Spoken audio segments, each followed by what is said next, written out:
Salut et bienvenue pour un nouvel épisode des expressions, phrases, structures françaises qu'on utilise tous les jours entre natifs, entre amis, au travail, mais que malheureusement on n'apprend pas forcément dans des manuels ou de façon académique. Ok? Toutes ces vidéos, ce sont des choses que tu peux utiliser dans des conversations de manière super naturelle. Ok? Comme d'habitude, avant de commencer, je t'invite à t'abonner à la page si tu ne l'as pas encore fait. Si tu veux pousser la pratique de ton listening, de la compréhension orale, regarde les autres vidéos de la chaîne. Mets un like si tu aimes le contenu ou apprends quelque chose aujourd'hui. Et en commentaire, s'il te plaît, dis-moi.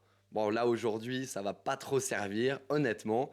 Mais dis-moi si toi aussi, il y a peut-être des comment je peux dire ça, des problèmes de traduction dans le même genre. Tu vas voir, ça va prendre du sens pour toi. Aujourd'hui, je ne vais pas forcément parler de quelque chose de super nouveau. Je pense que beaucoup de personnes, si ce n'est toutes les personnes, parce que je pense que tous mes étudiants ont fait et même les futurs étudiants feront cette erreur. Donc j'espère vraiment que cette vidéo va aider plutôt les débutants aujourd'hui, il faut être honnête, ok, à ne pas se retrouver dans une situation un petit peu gênante ou délicate. Ok. Aujourd'hui, on va parler de l'expression avoir hâte de faire quelque chose. Ok. Hum, Ouais, avoir hâte. Ok, comme d'habitude, une petite origine, explication. Je te donne des exemples pour bien l'utiliser, mais tu vas voir que c'est plutôt facile et quelques variantes que tu peux rencontrer, écouter en France, dans des films, etc. Avoir hâte. Le mot hâte, déjà, il est un petit peu vieillot.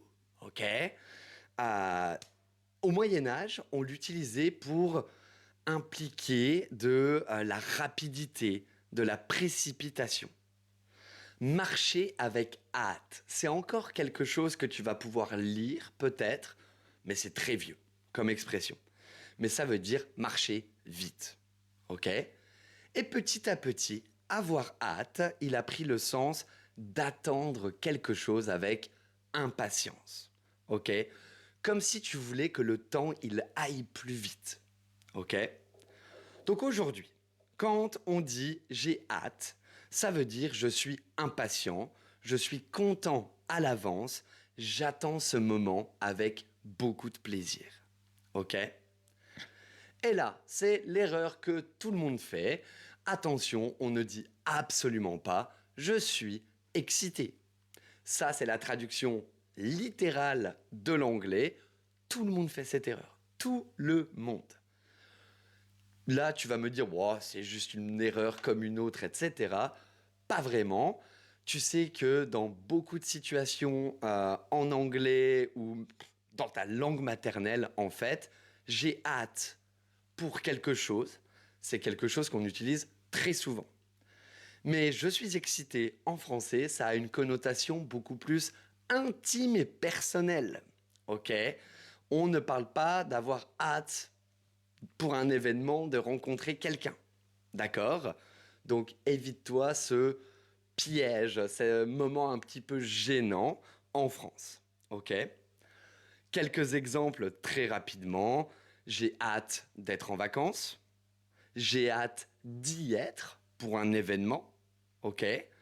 Tu vas revoir ta famille après longtemps. J'ai hâte de les revoir. Tu as commandé une pizza et tu meurs de faim.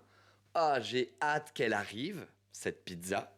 Ok? Et même des petites choses du quotidien. Tu es au travail, c'est une journée vraiment galère pour toi. Oh, j'ai hâte de rentrer ce soir. J'ai hâte de finir cette journée. Ok?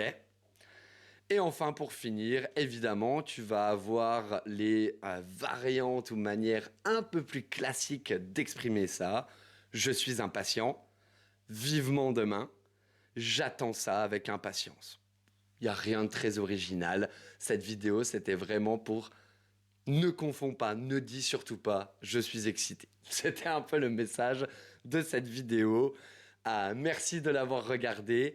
N'hésite pas à me dire si toi aussi tu as des traductions littérales très gênantes dans ta langue maternelle que tout le monde fait un petit peu au début de son apprentissage. N'oublie pas de mettre un like si tu as aimé le contenu ou appris quelque chose aujourd'hui. Merci de l'avoir regardé. Tu prends soin de toi. À la prochaine. Ciao.